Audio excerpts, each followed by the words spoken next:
Hi everyone, it's Elizabeth. Welcome back to my channel, and if you're new here, it's good to have you.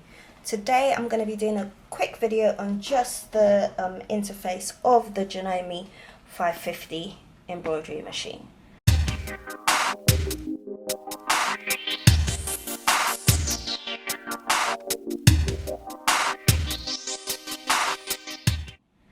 So when you turn on your machine, you will be at this screen right here, and we're just going to go through a few of the functions on this screen. So this is the designs that you have, your inbuilt design. So if we press that, we can see there's some designs already on there, and there are 3 pages of this design. It also tells you what hoop you will be using up here. So for example, if I was to press that one, okay, it tells you what hoop you need at the top here. So square 14B, 140 by 140 millimeters. So from here we can see the designs and the hoop. Okay, this just tells you which hoop you will be using, the different sizes of the hoop available. Okay, if we go home and press the ABC, for example, here you have which fonts you can use. Okay, so if we press this one, this gives you a list of all the fonts available on the actual machine, and there's 2 pages of it. From here, from this screen, this is the last thing I press. So we've got this flower right here, which I can move. Okay, it has a green box around it, which you can't see. But from here you can go through the screens, and this shows you which hoop you can have it on. For example, this is a copy, so it's just copied whatever the green circle is over. If you had multiple designs on here, whatever the green square is over, it will copy it. So we've got 2 copies there. Okay, if I was to press this, this will delete whatever is highlighted. So whatever the green box is around, it will delete it. So we can delete that. If you press this, you can increase or decrease the size by 20%, only 20%, because any bigger or any smaller will actually change the stitch. Next, this can rotate. This is not actually a very good image to show you this function on, but if you were to have something that wasn't a circular design, this will rotate it. This will flip it vertically. Oh, you can see it. Well, you can't see that one. Yeah, if you were to press this one, for example, you could rotate it by 45 degrees and so on. Okay, so yeah, that flips it vertically. This flips it horizontally. Okay, and this part here, because we haven't got any alphabets up on our screen, it's grayed out. Here, if we had multiple designs on there, for example, you would be able to set the array of the design. This is just telling you that you have your design is from the actual machine and not your USB flash drive. Here you can just change the color of your design, just so you have an indication of what thread you would want to put in for this design. You don't necessarily have to go for the pink, but if you were doing this, and just to remind you, for example, let me pick this color here, so when it's time for me to do my stitch out, I can remember that I wanted it in blue. You can change the shades You can make it darker or lighter, okay, with the tint. Okay, let's go back. That's grayed out, we don't need to worry about that. This will center it. If I had 4 of them on there, this would put it in an array, as you can see on there. This is just about the layers. So again, if I had multiple designs that I'd chosen, it will just tell me which design is going to be stitched out first. This is just moving my design up and down, left and right. Okay, and I can zoom in or zoom out. Right, let's go through. Let's go here, and I'm going to pick, let's write baby. So baby, and it's telling me it's the Gothic font. This is actually the orientation of your alphabet, so you could have it vertically or horizontally. This here is the size of your actual font. So for example, if I did A, press that again, this is a large A, press that again, and I have, oops, a medium A. So that's just the sizes of your letters. This is just uppercase and lowercase, so lowercase a and uppercase A. Right, let's have a look. So go back home. That's just telling us where our design is going to be placed. If I, now that I've got this on here, if I was to go here, we could see, because I've got my alphabets on there, that this is now no longer grayed out.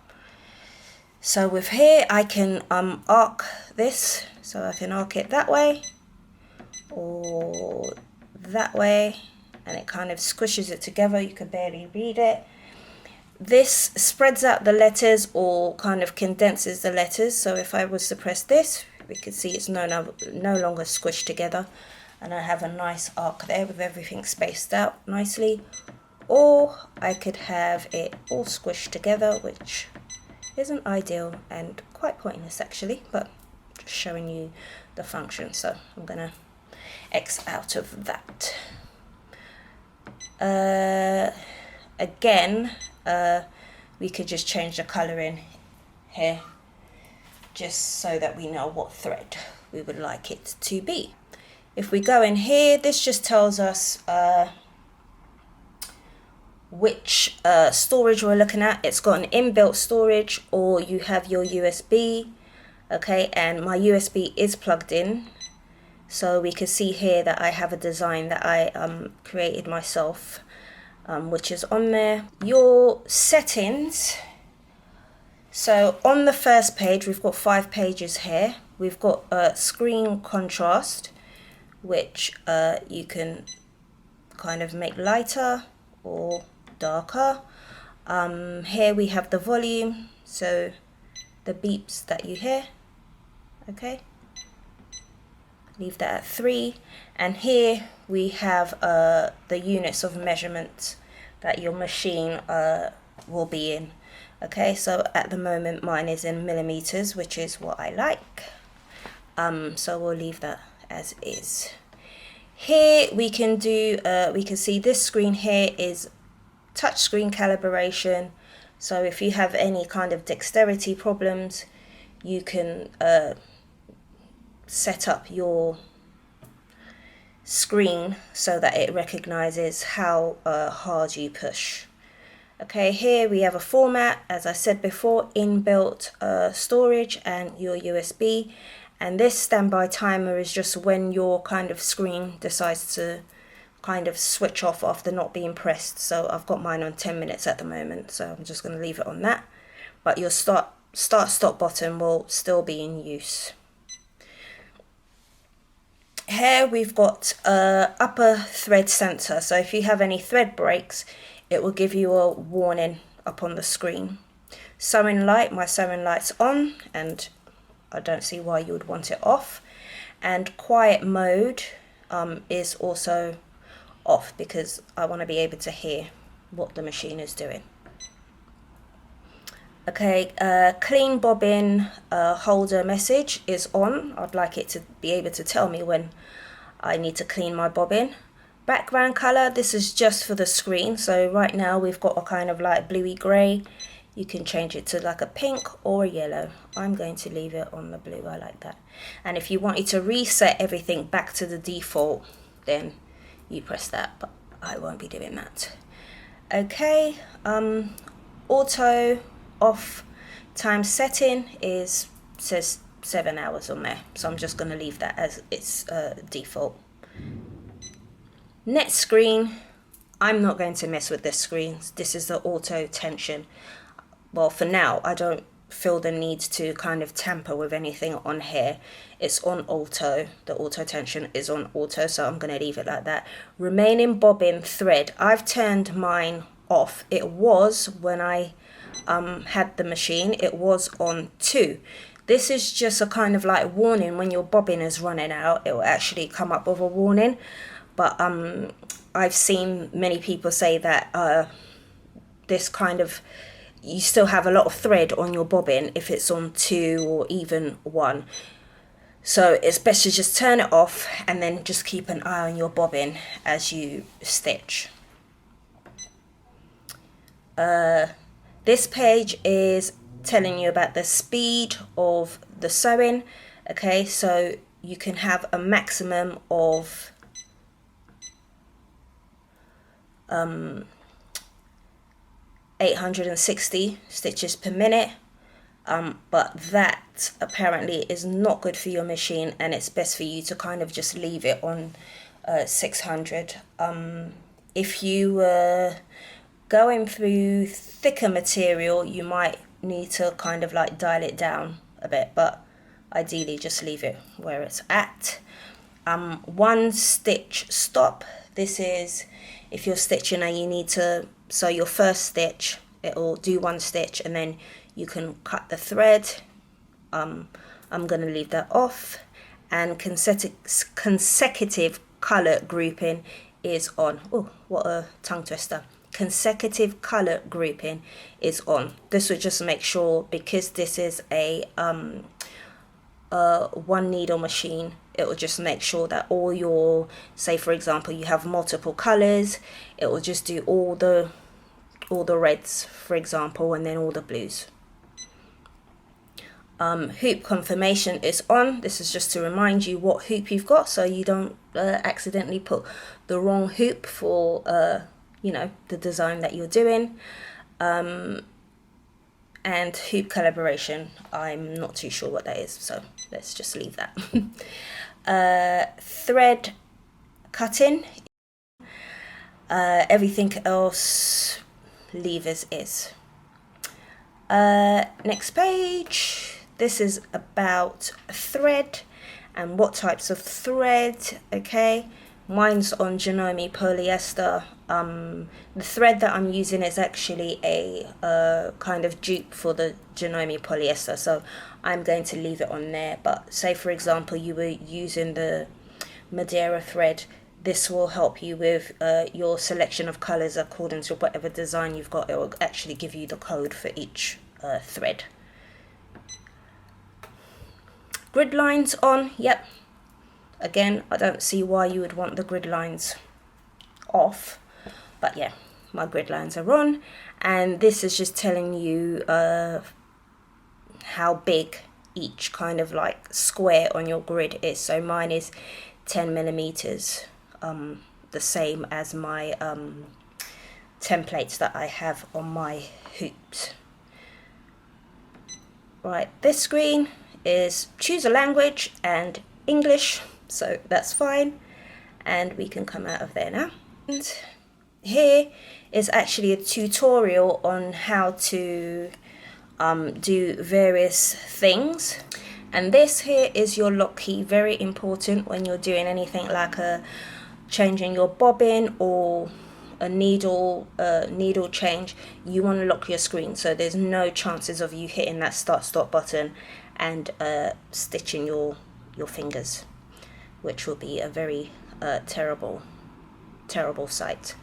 So that is your lock. So that is it as far as the interface of the embroidery machine. Yeah, I don't know everything just yet, but as I discover more things about the machine, I will do more videos. So hopefully you found that helpful or interesting. If you did, please give this video a thumbs up and subscribe if you haven't already done so. You can follow me on TikTok and Instagram under the handle Eliz Art Design Studios, and I'll see you soon. And as always, don't have a good day, have an amazing day. Bye!